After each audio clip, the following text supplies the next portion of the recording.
God, the all-righteous one, man hath defied thee, yet to eternity standeth thy word. Did not thy wrath in its terror beside thee give to us peace in our time, O Lord? Well, good afternoon, Trinitarians and Trinity friends. Thank you so much for joining us today for our third part of our Faith in the 828 Lenten series. We're so grateful that you are with us this week. As you know, our series this Lenten season is called Peace in Our Time. And it is all about what does peace look like in our particular and unusual moments, and what are the types of conversations and tools we need to have to make peace in our world, and to find peace in our world. Today, I'm so happy to be joined by the Right Reverend J. Magness, former Bishop of the Armed Services and Federal Ministries, among other varied and myriad titles and occupations he's held in his lifetime. But thank you so much for being here, Bishop. A little bit about our guest today that you'd like to know that's important to our conversation. Bishop Magness was elected bishop in 2010 to be the bishop suffragan of the Armed Services and Federal Ministries. And a lot of our folks may not know what this all entails, but essentially that means you were responsible for 115 Episcopal chaplains and their congregations in the military, in the Department of Veterans Affairs, and the Federal Bureau of Prisons. In addition to that, you were also appointed to the Anglican Standing Committee for Peace with Justice Concerns. You have been ecumenical representatives for the Episcopal Church all over the world, really. And you were also most recently the bishop assisting in the Diocese of Southern Virginia. Now, prior to that, you were a chaplain in the Navy. And prior to being a chaplain in the Navy, you were an enlisted person in the Navy. And in the middle of that, you married your wife, of Carolyn, for over 50 years. And one thing that I've recently learned about you is that you are actually a Hendersonville native. So you're actually from our neck of the woods here in North Carolina. And on a personal note, it's good to see you again, because about 7 years ago, I had the pleasure of going on pilgrimage with you to the Holy Land. So Bishop Magness, thank you so much for being with us today and sharing with us today. It's a pleasure to be with you. I have lots of connections, people of Trinity, with Trinity. I was in May of 1977, I was ordained to the Sacred Order of Deacons at Trinity Church. No kidding, how wonderful. So I am connected. I was there with, I believe, 4 others. And the Right Reverend Bill Weinauer, Bishop Bill Weinauer, ordained me and ordained all of us to the Sacred Order of Deacons there. And I left there and went off to St. Paul's, Edneyville, and St. John in the Wilderness, Flat Rock, where I was assisting. Well, fantastic. So you are well versed in the ways of Western North Carolina. As a native son and resident here, yes. You know all about it. But then you've gone all over the world, both in your military career as an enlisted person and in your military career as a chaplain, and in all your travels as a bishop. Now, let's just go ahead and get it out in the open. There's some people who may find it a little strange that in our topic of peace, we invited the former bishop of the Armed Services to join us to talk about peace. But as you know, and as many folks here at Trinity know, I am married to a veteran. And when I became a military spouse right out of college, it was a new learning for me that no one understands the need for peace. And really few people desire peace more, and how complicated peace can be, than those who have served in our military, particularly those who have served in combat roles. So I was wondering, just to kind of start us off, to talk about how your own experiences of war have informed how you understand peace and how you practice peace, and what was it like to be the presence of peace as a bishop in that particular setting? Well, thank you. That's a good question. Good place to start, because I've always believed that if you want to understand peace, at least from the context that I've lived in, it's best to go down to the sharpest end of the spear and work it back from there. That's one of the things that I learned in my MDiv work with Dr. Phil Turner at the Seminary of the Southwest, who, by the way, when he found out that I was going to be had intentions of becoming a military chaplain, grilled me every afternoon sitting on the wall in Austin, Texas, so that I would understand just war and I would understand nuclear conflict together and how those two work together. I have never failed to give thanks for that. I think I can fairly well describe myself as a person who's no stranger to war and combat and all the attendant violence and brutality. In the midst of that, I've seen and experienced peace, not tranquility, but peace. Right. And when it comes to that violence, it's not just what I've seen as a combatant in Vietnam, 68 and 69. I was part of the creators of the violence. I was a creator of it. I have looked back upon my experience more than a few times about what I did there, what I've learned there, and how I've journeyed from there. Because I believe that peace is not a destination, at least in this version of the kingdom of God, but rather it's a journey. We're on a journey toward finding peace. I think that's what Christ calls us to be those blessed peacemakers, as we're told in the Beatitudes, the 5th chapter of Matthew. Let me illustrate this. In the late 1980s, Iran, which is very much in the news today, and the Iranians were conducting mining operations in the Persian Gulf, to be specific, in the Straits of Hormuz, the entrance to the Persian Gulf, to inhibit the transport of ships bearing crude oil in and out of the Gulf. And at that time, we were incredibly dependent upon the crude oil flow coming out of there, as were many other countries. We were engaged our Navy was engaged, Navy and the Marine Corps were engaged in trying to keep the Straits of Hormuz open, doing what's called freedom of navigation operations. I know all this because I was there. At that time, I was there aboard the USS Enterprise, aircraft carrier Enterprise. I was the command chaplain of that ship and had 4 other chaplains working with me there. First, it was just a matter of keeping the straits open. But after a while, something changed. On the 18th of April, all that changed.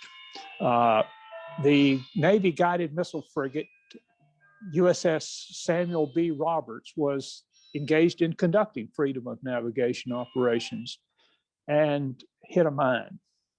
When the Roberts hit that mine, 12 people were severely injured, including the captain of the ship.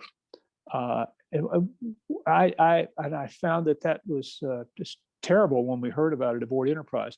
After that, what was decided by our commander-in-chief and by the chief of naval operations and many others is that we would conduct an operational strike upon Iran and disable their assets that could block the Straits of Hormuz.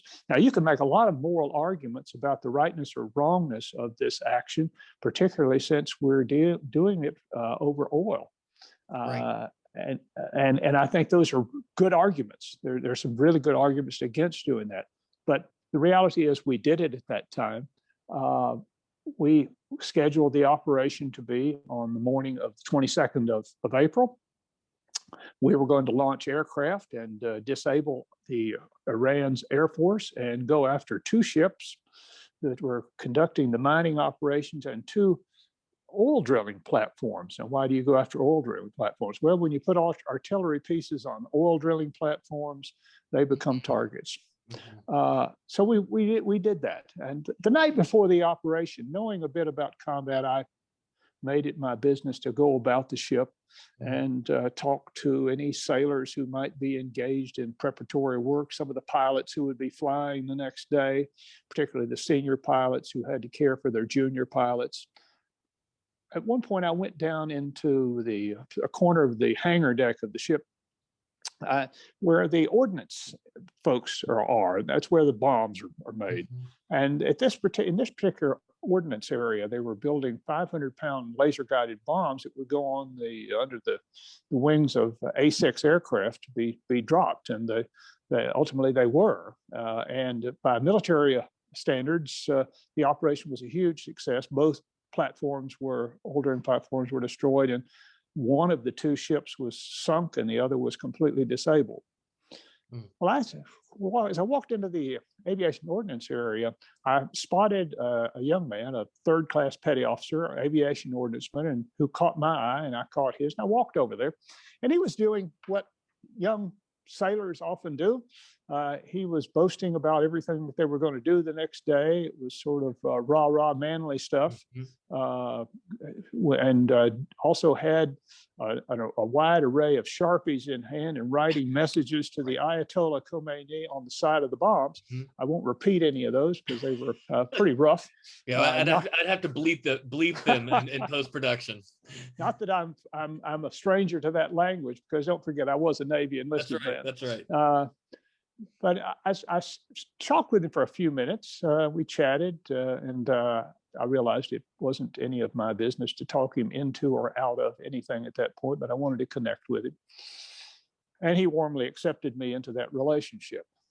After the operation was over, the next afternoon, I walked about the ship again, doing what I do, walking around my neighborhood, and walked down to the ordnance area and saw this particular third-class petty officer who caught my eye again and motioned for me to please come over and talk with him. He said, "Can we find a quiet place to talk?" And I said, "Sure, we can." And aircraft carriers are big vessels, but there's still not a lot of space there to find quiet. So we went up onto the catwalk beside the flight deck, because we weren't flying aircraft at that time, and in the open air, and started to chat. And I let him have some space to talk. "Chaplain, those bombs that I was building, those 500-pounders, we dropped them on the ship. I wonder if one of the bombs that I built sunk that ship. And if it did, I wonder what happened to those sailors on the ship." Those sailors were just like me in many ways. They had wives, some of them. Some of them had children at home, and they never went home. What if I did that? What if my bomb killed those people? That was the first of many conversations this young sailor and I had. I would describe that conversation as the beginning of a journey. It was a journey toward peace, not a destination, but a journey toward peace. One of the things I know about peace is that for some people, it takes times of harsh experience to encounter and to come to grips with who they are in the eyes of God. I know that was the case for me. As I realized this one day in 1969, when I was on top of a fighting bunker with a 50 caliber machine gun, where I was the main gunner on a 50 caliber machine gun. And I started wondering, looking at my hands and wondering, what am I doing? Not only what am I doing, what have I done? And that young sailor was in somewhat of the same situation that I was in. And when that happens, not only is the Spirit of God at work, but it's the beginning of that journey toward peace that opens the possibility of dealing with the injured soul And not only that injured soul, but many other injured souls. Soul injury is a real popular thing these days. And I think there's some credibility to it. I've got several friends who are professionals in the area who do some major teaching on this. And we have talked a number of times and realized that those of us who probably do best in talking about soul injury are those whose souls have been injured and whose souls have marks on them. And out of that experience that I had, going fast forward over 20 years later to that third-class petty officer, I had an obligation, I think, to continue the conversation. Continue, yeah. What I mean, what's remarkable is just that moment of walking in and seeing him writing kind of the almost the machismo messages on the bombs, and you made this choice, as you said. I wrote it down, to not to convince him of anything, but to connect with him. And I feel like that's a moment that's often missing when we're talking with people who we might not agree with in any situation. The ability to connect with somebody, and the ability to connect before we say anything that would try to convince or correct.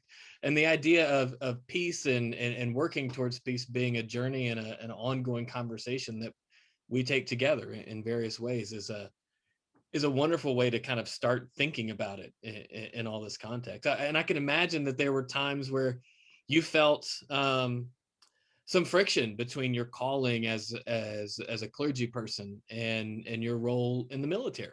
I mean, how do you balance those two things when they bump up against each other?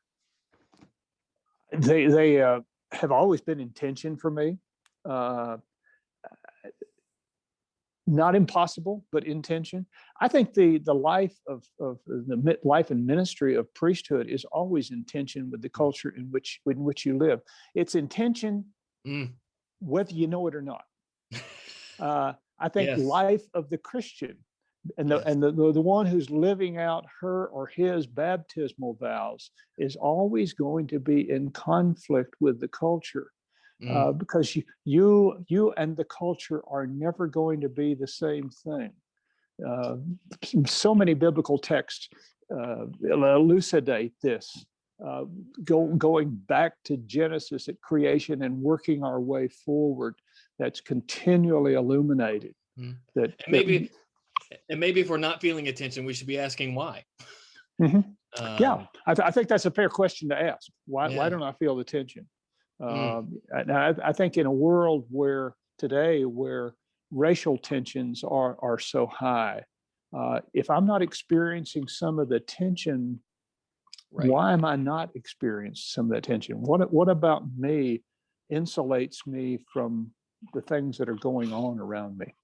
Well, and it's easy to insulate myself from tensions in some ways. You know, just given my social status as who I am, I can make that choice to insulate myself. And, you know, as I'm thinking about it, as a bishop of the Armed Services and Federal Ministries, you were presiding over, I would guess, the most diverse diocese in the Episcopal Church, economically, racially, politically. You were dealing with people from a variety of different backgrounds and nationalities.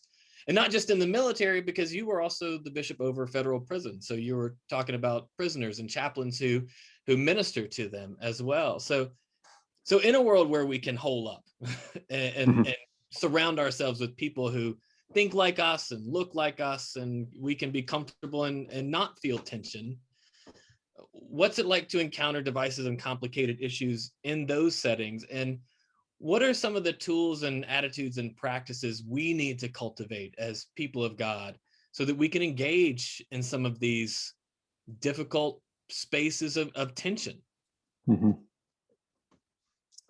One of the experiences that I had as bishop for the armed forces may serve to illustrate a little bit of this about what you can experience and situations you can get into.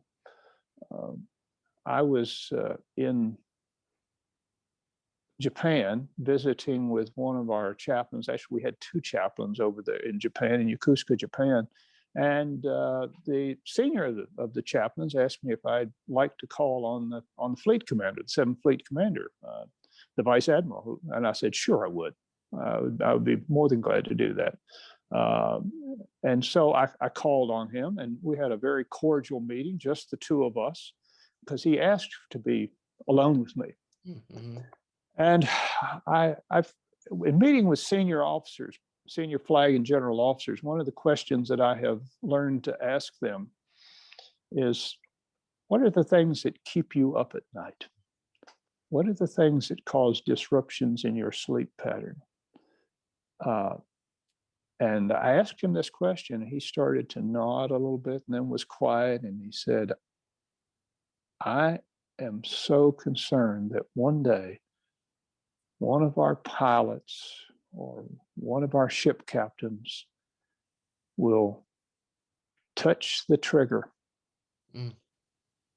and launch something that we can't take back. And we will start down a road on which we have no turnaround.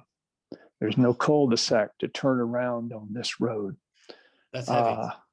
That's one of the most profound things that I have ever heard in my meetings with flag and general officers. And I'm so appreciative of the fact that he was willing to share that with me.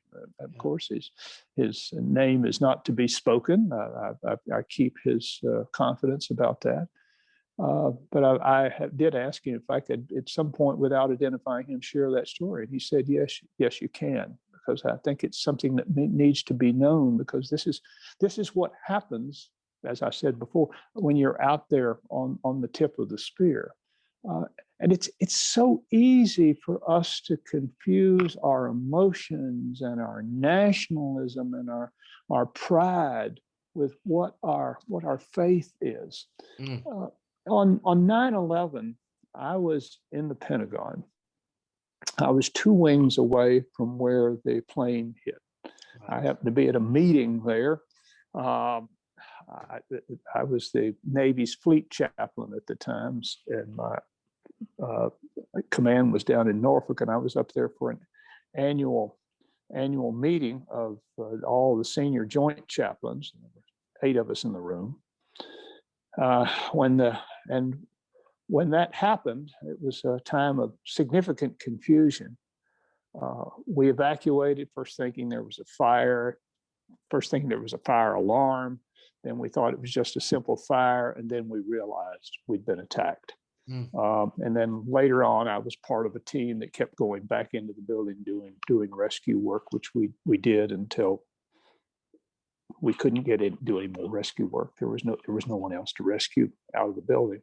But I remember being outside because we were continuing to bring people out on stretchers in any way we could, and being outside the building at about 11:30 in the morning, and I heard the sound of an aircraft coming over, and the skies had been extremely quiet up until this point, and it was a pair of F-15 Eagles from Langley Air Force Base that came overhead and did a close flyover of the building. And I remember just for an instant there, I said, God, I want to get even. I want somebody to hurt. I want someone to experience pain. And I started turning that over in my head and realizing just how easy it is for us to get into, as Christians, to get into a reactive mode. Now, I'm not saying that soldiers and Marines and sailors and airmen and Coast Guardsmen, and I should add to that Space Force people, shouldn't do their duties, shouldn't perform their duties. But I think they should know what their duties are, and they should know what their faith is. And I think it's our job, it was my job as bishop for the forces, to have chaplains who could work with that and do that. I personally believe that we, and I'm obviously pretty biased on this, we in the Episcopal Church do an excellent job of this, because all of our priests have had the occasion to study moral theology and ethics. We have some understanding of the ethical dilemmas that we're in. And there are obviously in this world a lot more dilemmas than there are easy, clear-cut solutions. Yeah. But yeah, I mean, and you touched on something that runs so deeply in the human psyche, that need to retaliate and to get even, and to believe that wrongdoing needs to be punished. You know, I mean, that runs so deeply in us, and yeah, maybe it's easier to kind of put your finger on that in the military, but I'd be hard pressed to think about anybody who doesn't feel that in some way. I mean, just you get cut off on your way to work, and the thing that pops through your head is, well, I'm going to get up in front of them and cut them off. Sure. You can't do that to me. You can't say that. You can't say that to me. You know, and it just, it behooves me to think about, and I think it behooves us to think about what happens with law enforcement people, for example. We tremendous amount of tension in this country around the actions of some law enforcement people, which are clearly, absolutely, beyond the shadow of a doubt, wrong. Right. But I have had occasion to know a lot of law enforcement people in my life.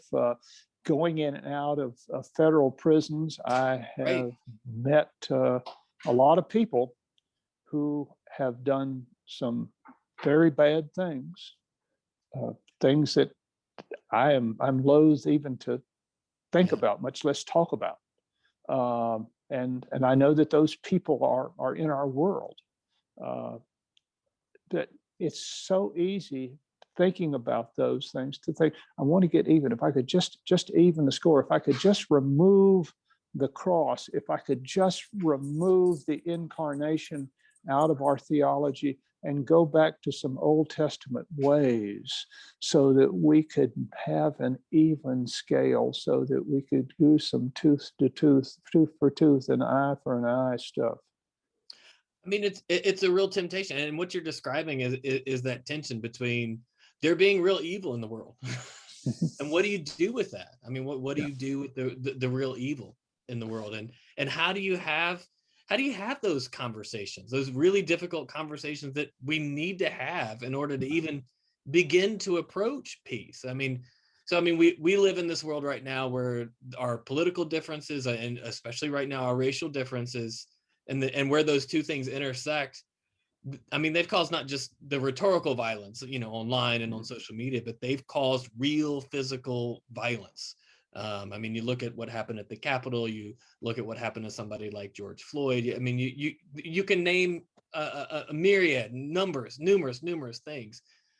And it does feel like we're in this tense and precarious moment. I mean, it really, really does. That's one of the reasons why we're trying to get some wisdom and think through some of these things right now. So, I mean, what is the church called to do in these kinds of precarious situations? And I kind of think that, as given your background, you may have the experience that speaks to this almost better than anyone. What's the work of the church in a moment like this?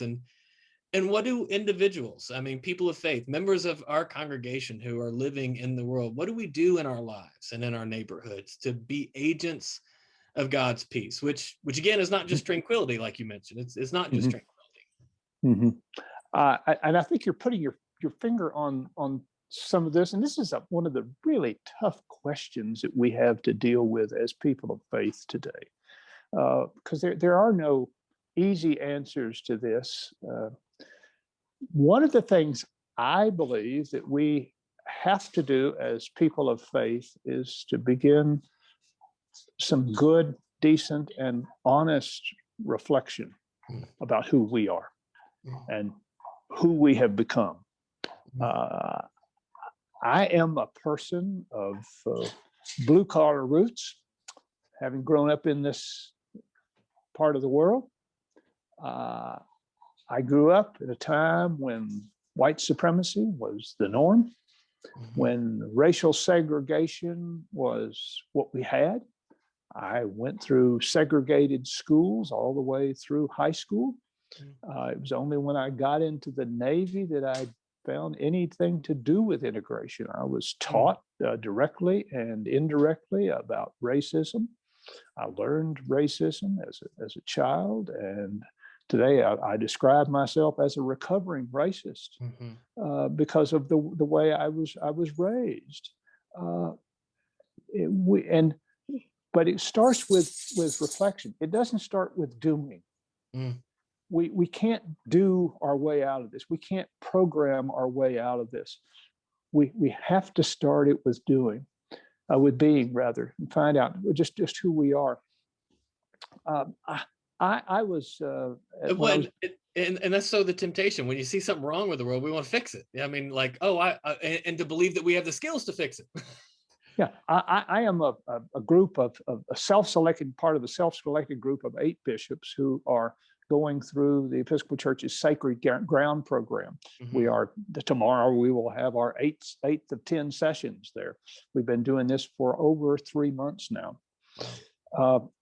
At almost every meeting, all Zoom meetings, of course, we have to remind ourselves that we're not here to figure out a diocesan program. We're here to look at ourselves and find out where we fit into this puzzle we're in, where we are in all this. Well, it's a lot safer to think about it on the diocesan level, though, because it's a lot easier to think about it in terms of doing something or creating a program out of it. That's a lot less threatening.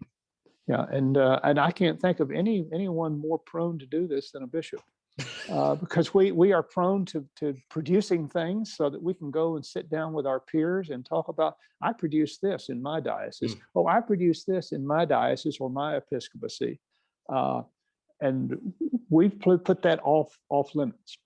It is strictly to reflect, and we're reading books about this.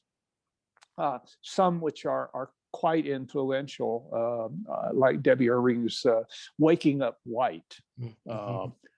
Howard Thurman, theologian Howard Thurman's book, and Jesus and the Disinherited. And I have learned so much from both of them about what it means to engage with the other.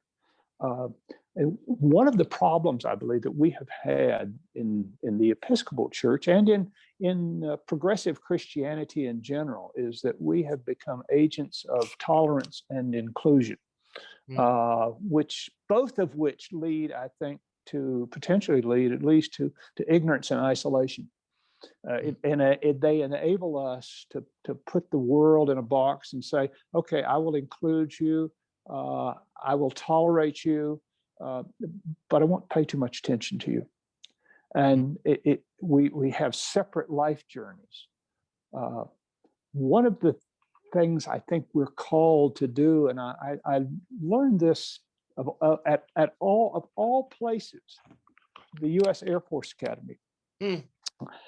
Some years ago, the Air Force Academy, I think it was 2011, had some great difficulty. They had an infusion of evangelical groups from off campus there that had, I won't say they didn't take over the Academy of Religious Programming, but they darn near did. And the Chief of Staff of the Air Force had to step in and stop it and ban them from coming on campus, number one, and then established a review committee that would come in and evaluate their work.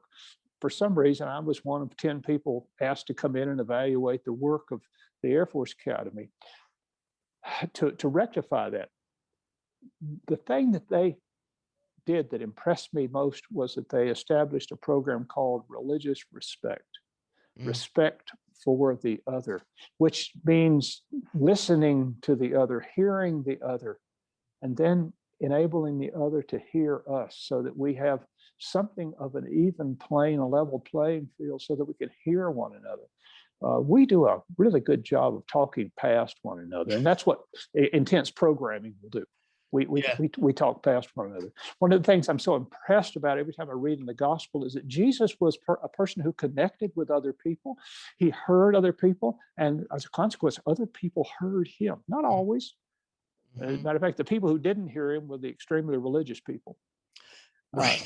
The rank and file, by and large, heard Jesus, and Jesus Jesus heard them.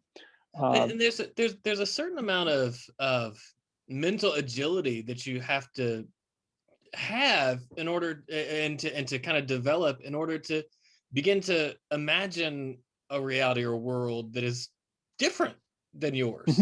And to not interpret it through your own. I mean, we all in a certain way interpret through our own lenses, but not to try to assimilate other people's experiences into yours, but to understand people how they understand themselves.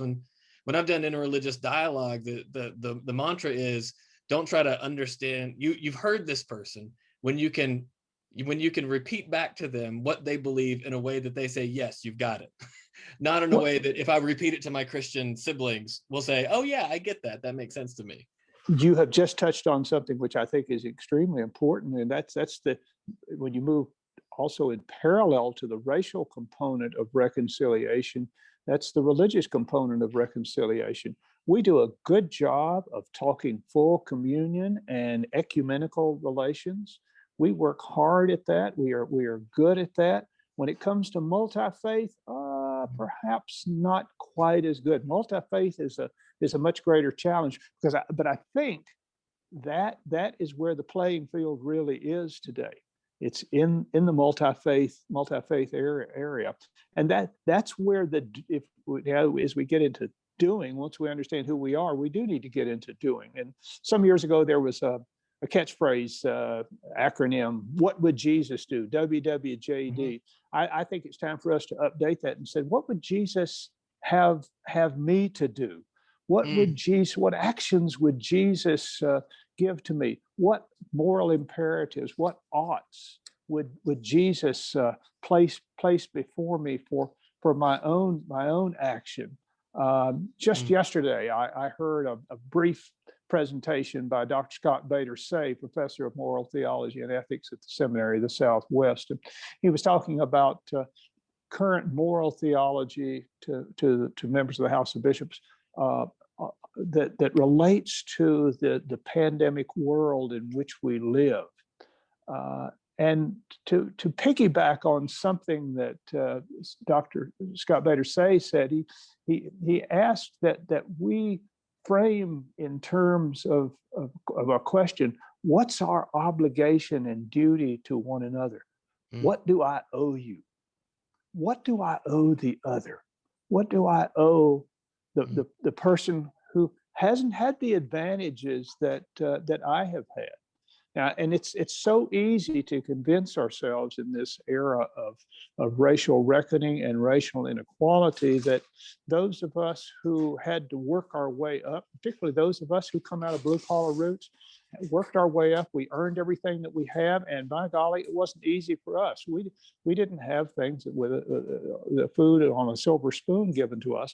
We had to work for everything we had. Okay, I'm one of those. I understand that.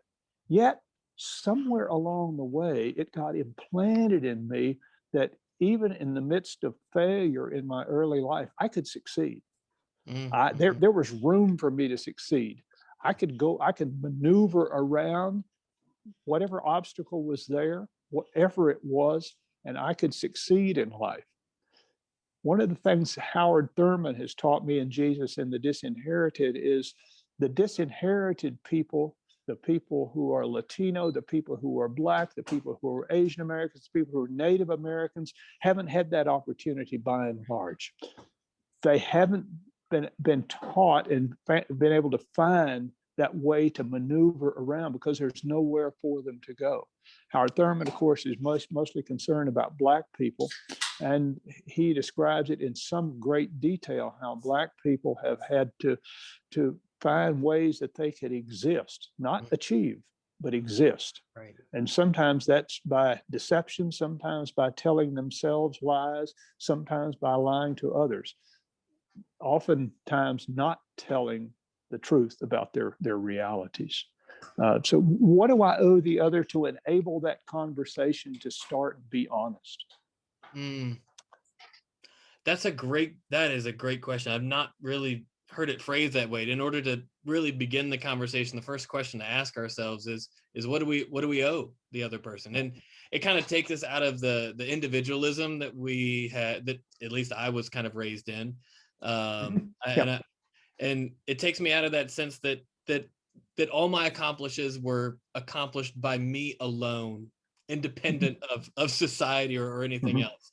I've come to think of it kind of, in the Olympics, like if you break a record, you've achieved something great. And sometimes people break a record with what's called wind aided. And so there's the wind that has aided them. So like it didn't erase all the hard work or the amazing race that they may have run, but it also acknowledges that they had a little assistance along the way. So like both things exist. They did this hard and amazing work and did this incredible feat. And at the same time, they had a little aid blowing at their back, the wind blowing at their back. I don't know if that's helpful, but it helps me because, I do value the hard work that I put in my life, but I also need to recognize that that's not the whole story either. Which is, again, I think part of that creativity that this work requires of us, to be able to use our imagination to even conceptualize that maybe we do owe other people something as well. It reminds me of that often quoted phrase, Ubuntu, that idea that, I exist because we exist, a deeply kind of communal way, dare I say it, a body of Christ kind of way, that we really do need each other. We really do need each other. And sometimes, we owe each other something as well. On a side note, I though related, I have a wall in my home where I have gathered all the various plaques and letters and commendations and degrees that I've gotten and put there because I didn't know where else to put them. And I stood there the other day looking at that, and I said, there's some days when I could almost believe most of this stuff, that I could almost believe it and believe that I am as good as some of those documents say that I am, when in reality, I'm not above anyone else. Yeah. I should be able to stay with the other, whoever the other is. And here we're back to your conversation with that young enlisted man on who was building the bombs. This idea of not being better than somebody, but being able to come alongside folks where they are and talk with them and meet them and listen to them in a variety of different ways. I've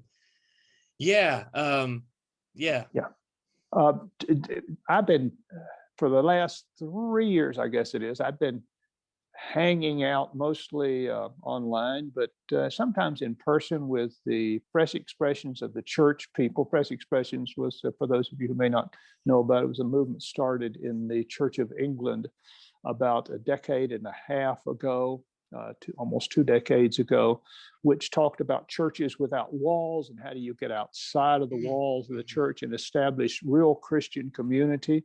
It's not that we degrade the church structures and buildings, but developing communities outside of walls seems to be a new way of being Christian and being in the world.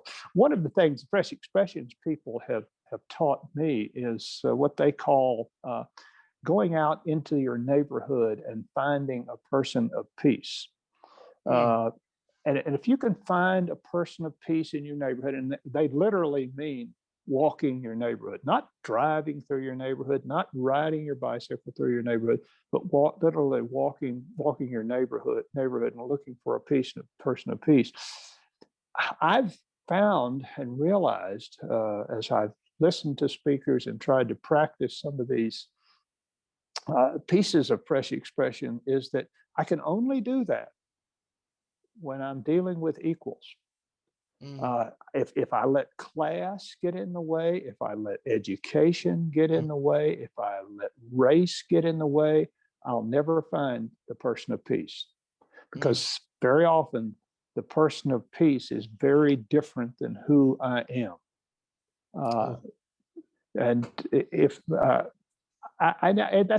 that's something which the class structure that we live in is something that lots of us learn from the earliest time in life and who we are. I mean, it's something which has been embedded in my own family. I used to be able to think until a few years ago that even though I grew up in the Appalachian Mountains in Western North Carolina in Hendersonville, when it comes to slaves, and there weren't a lot of slaves in this part of Western North Carolina, a few, but not a lot. I thought, well, we didn't have anything to do with that. About 7 years ago, my first cousin, Rick, uncovered some documents telling a story about my great-great-great-grandfather, Will, during the Civil War. Grandfather Will was the captain of the North Carolina militia. He was down in Rutherford. It was 1863. They were getting ready for a pitched battle across a field with federal troops. My great-great-grandfather Will was the captain of troops for the Confederate side.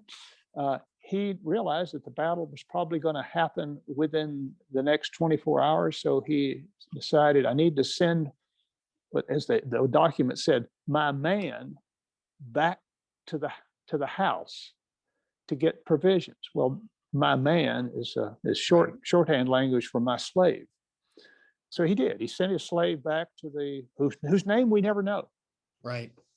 Back to the house to get provisions, and it's described that all the house slaves and the field slaves worked together to put all the provisions on the buckboard wagon and sent it back. And the reason this story was told, because it's a tragedy story. Grandfather Will's son, who also was Will, was 7 years old, and he decided this is a great opportunity to play. So when the tarp was put over the provisions on the back of the wagon, young Will climbed under the tarp and decided he was going to go for a ride. So he went up to the battlefront. As often happens in battles, timing is missed. We don't know what the other is doing. The battle started way before my grandfather thought it would. Young Will jumped out of the wagon and started running and was shot and killed right there. That was the illustration of the story. The secondary illustration, which ultimately became the primary illustration for me, is that I am the descendant of people who thought they could own other human beings. I've never owned slaves, but I have experienced and expressed racist views. I have some obligations. We talk in terms of reparations and making things right. I think we do have a breach that needs to be repaired. And I think that we who have some responsibility need to take up that responsibility and to act on it. Yeah. Well, thank you. Thank you for all this. It's so much to kind of think about and chew on, the idea that what do we owe each other in the work of peace? And how do we come alongside one another in the work of peace? And how do when we encounter someone and each other, how do we do the work of connecting and not convincing first? And I love the call that you've given us to be before we do, and to figure all that out, because it is tempting to think that we have the answers. And I think if we had the answers, we would have fixed the problem by now. So thank you so much for your time today, Bishop. Thank you for sharing with us and being so open with us. It is that in and of itself is a call for us in this work of peace. Thank you so much. Thank you, David, and thank you, people of Trinity. Bye-bye, y'all. We'll see y'all next week. We are pleased to be joined next week by the Reverend Tom Daly, who's with an organization called Braver Angels, who's doing some work about bridging the partisan divide in our country, another aspect of this work in peacemaking. So we invite you back, same time, same channel, 12:15 next week on Wednesday. Thank you all so much, and God bless.